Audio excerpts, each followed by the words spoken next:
Bonjour à tous. Depuis quelque temps, et maintenant depuis quelques années, des massacres défraient la chronique aux États-Unis comme en Europe, mais surtout aux États-Unis. Des tueurs de masse tirent dans la foule et vont perpétrer un certain nombre de massacres. Lorsqu'il s'agit de chance pour l'Occident ou de chance pour la France, les médias vont crier « pas d'amalgame ». Ça n'a rien à voir avec une quelconque religion ou une quelconque idéologie. Par contre, lorsqu'il s'agit d'un blanc qui va perpétrer un massacre, là tout de suite, il y a amalgame. L'amalgame est obligatoire, il s'agit de l'extrême droite, il s'agit de la bête immonde qu'il faut combattre. Donc, tueur de masse, pas d'amalgame, c'est la vidéo du jour, c'est parti.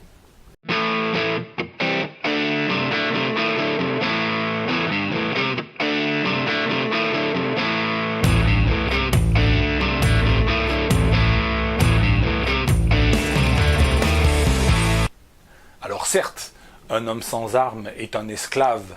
Je l'ai dit dans une très bonne vidéo publiée il y a quelques mois, je vous invite à vous y référer. La plupart des massacres qui sont perpétrés dans les supermarchés, parfois dans les écoles, malheureusement, on a eu le cas aussi dans une mosquée en Nouvelle-Zélande, sont faits avec des fusils d'assaut, et non pas avec des armes de poing ou des armes blanches, qui sont des armes de défense, mais là il s'agit de fusils d'assaut, donc il s'agit d'armes d'attaque. Voilà, donc c'est un premier élément, et le débat aux États-Unis sur les armes, il n'est pas sur les armes en fait, il est sur les fusils d'assaut, et sur l'accès aux fusils d'assaut et aux munitions par des gamins de 20 ans.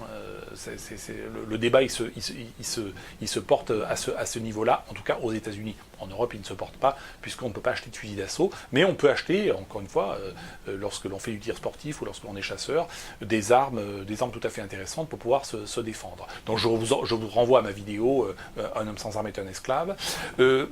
La question qui se pose sur ces attaques est celle du terrorisme. Le terrorisme, j'ai souvent expliqué, j'ai fait aussi une vidéo sur le terrorisme contre-productif. Le terrorisme est contre-productif lorsque le terroriste se réfère à une religion ou à une idéologie. On l'a vu, le terrorisme islamiste perpétré par les membres de l'État islamique, qui a consisté à égorger devant les caméras un certain nombre de journalistes ou un certain nombre d'otages, a fait terriblement reculer l'islam dans les pays arabo-musulmans, mais également dans les pays occidentaux, où jusque dans les années 2005-2010, il y avait quand même pas mal de conversions. Là, les choses se sont complètement inversées aujourd'hui. Donc le terrorisme est très largement contre-productif. En l'occurrence, ces massacres sont perpétrés plutôt par des loups solitaires qui ne se réfèrent pas spécifiquement à une religion ou à une idéologie, lorsqu'il s'agit notamment de petits blancs qui vont prendre des armes et qui vont perpétrer un massacre. On a davantage des massacres liés, ou des attentats, car il s'agit d'attentats qui ne sont pas du tout nobles, il ne s'agit pas du tout de trouver quelconque noblesse dans ce combat-là.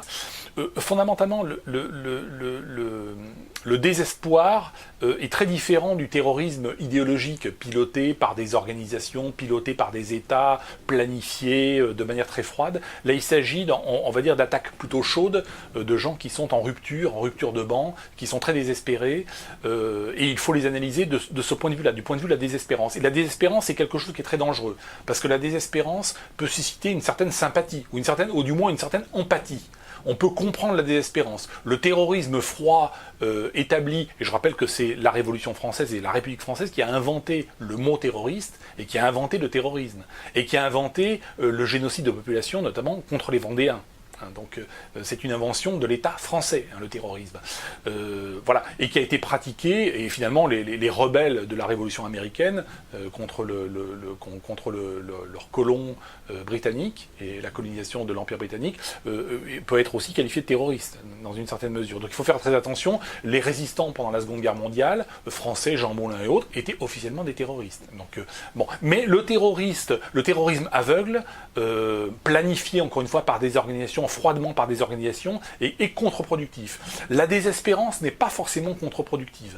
C'est pour cela qu'elle peut être tout à fait dangereuse, parce qu'elle peut susciter une empathie dans la population. Surtout si demain, vous avez des attaques, non pas contre des pauvres migrants qui se trouvent dans un supermarché, voilà, mais contre des politiques, par exemple.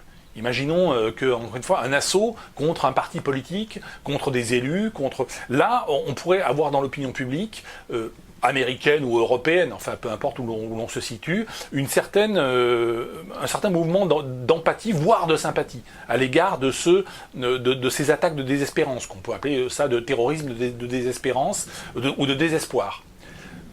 donc je distingue bien ce qui est froidement calculé par des organisations étatiques ou para-étatiques et ce qui relève de la résistance et du désespoir, hein, qui peut être interprété très différemment.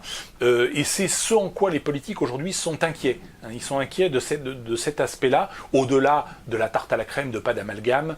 Naturellement, quand c'est un blanc, on fait des amalgames, et quand un basané commet un acte terroriste, c'est pas d'amalgame. Donc là, tout cela est ridicule. Alors cela, par contre, est également très contre-productif. Hein, puisque l'opinion publique voit très bien où est-ce qu'on veut en venir et dans quel camp est la télévision, la radio qui crie à pas d'amalgame ou qui crie à amalgame lorsqu'il s'agit d'un petit blanc qui va perpétrer un massacre. Hein, donc on voit très bien où sont les choses et je pense que encore une fois l'attitude des médias elle est très instructive sur qui nous dirige et sur les ordures et la pourriture que nous avons à la tête de nos États. Et encore une fois, les médias, même lorsqu'ils sont privés, ils sont quand même à la tête des États, puisqu'ils appartiennent, notamment dans un pays comme la France, à des oligarques qui vivent des commandes publiques. Hein, donc voilà, faites la liste des médias, regardez qui est propriétaire, et d'où vient la fortune de ces propriétaires, ça vient de commandes publiques. Hein, donc ils sont en fait fondamentalement au service de l'État, même lorsqu'ils sont privés, ce qui est extrêmement pervers et tordu. La leçon qu'on peut en tirer aussi, c'est que, au niveau on va dire de la cause occidentale ou occidentaliste, c'est que l'Occident ne sera pas colonisé, fondamentalement à long terme, parce qu'il n'est pas colonisable.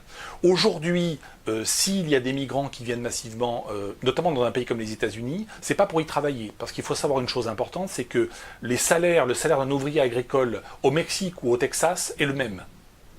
In fine, c'est le même salaire. Alors pourquoi des millions de gens veulent-ils venir travailler, alors qu'il y a du travail au Mexique, en Amérique du Sud, sans problème, pourquoi viennent-ils travailler en Amérique du Nord? Je rappelle qu'en 2008, lors de la crise économique, il y a 2,5 millions de Mexicains qui ont repassé la frontière, qui sont retournés travailler au Mexique. Parce qu'aux États-Unis, si vous ne travaillez pas, vous ne mangez pas. Mais pourquoi, à salaire équivalent, on préfère être aux États-Unis plutôt qu'au Mexique? Parce qu'aux États-Unis, il y a Medicare, Medi-Aid, il y a des logements sociaux, il y a des bons alimentaires, il y a toute une logistique, indépendamment du travail, qui permet, à salaire équivalent, de vivre bien mieux aux États-Unis. Donc il faut bien comprendre que s'il y a immigration-invasion, notamment dans un pays comme les États-Unis, c'est contrairement à ce que l'on pourrait croire, c'est parce que l'État, alors pas l'État central, pas l'État fédéral, hein, je ne parle pas de Trump et du Congrès de Washington, je parle des États locaux, c'est-à-dire Texas, Nouveau-Mexique, Californie, et puis les comtés, et puis les municipalités à l'intérieur de ces comtés, offrent des prestations très très nombreuses et offrent une logistique à cette immigration, fondamentalement. C'est pas une question de marché, une question de travail. Il y a beaucoup de travail en Amérique latine, au moins autant qu'aux États-Unis. Mais, encore une fois, c'est l'État qui, encore une fois, aux États-Unis, alors en Europe c'est encore plus manifeste, parce que non seulement on vous donne de la santé gratuite, les logements gratuits, mais en plus on vous donne du RSA, ce qui n'existe pas aux États-Unis, et on vous donne des allocations logement et des allocations familiales, ce qui n'existe pas aux États-Unis. Donc c'est la même problématique aux États-Unis, puissance 10. Hein. L'Europe et la France, alors vraiment c'est open bar. Hein. Voilà. Donc ce qui explique l'immigration. Mais encore une fois, c'est l'œuvre de l'État.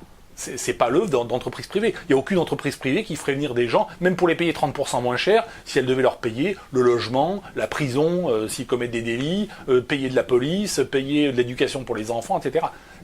Aucune entreprise privée ne paierait, même quitte à verser des salaires 50% plus bas que les nationaux. Il est évident que s'il n'y a pas la logistique étatique, il n'y a pas d'immigration-invasion. C'est quelque chose de très très important et de fondamental, car les États sont virtuellement en faillite, puisqu'ils ne vivent que par le racket fiscal d'une part, mais aussi l'endettement sur les marchés financiers, l'endettement qui va être de plus en plus problématique dans les mois et les années à venir, et notamment lorsque la prochaine crise financière, qui sera une crise de l'endettement, comme en 2008, va se déclencher, puissance 10, hein, elle sera 10 fois plus violente, et là nous verrons un grand nombre d'États s'écrouler, et le système finalement social-démocrate, on le verra s'écrouler comme on a vu s'écrouler dans les années 1989-1991, le système soviétique et le système communiste et tous les pays communistes ont disparu. Donc, nous ne sommes pas colonisés parce que nous ne sommes pas colonisables, et moi je suis encore une fois très optimiste. Hein. Je suis positif, je suis optimiste. Nous sommes des francs, nous ne sommes pas des soumis, et nous en sommes conscients.